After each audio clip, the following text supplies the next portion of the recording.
જી મિત્રો, તો આપણે 25 તારીખ 26 ને 27 3 દિવસ જે ભળદમાં મહાદેવનું પ્રાણ પ્રતિષ્ઠા જે રાખવામાં આવી છે તે દિવસે આ જમણવારા માટે મંડપ બાંધવામાં આવ્યું. તમે જોઈ શકો છો અહીંયા ખૂબ પહોળાઈથી ખૂબ લંબાઈથી અને તેઓ બાંધવામાં આવ્યું છે.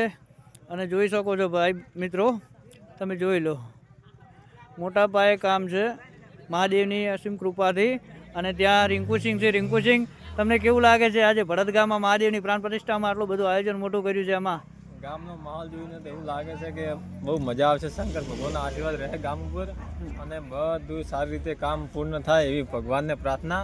સરસ સરસ, થેન્ક યુ રિંકુસિંહ. અને ત્યાં અમારા બધા ભાઈઓ બેઠા છે આજે, શું કે નાઇટ ડ્યુટી પણ કરે છે.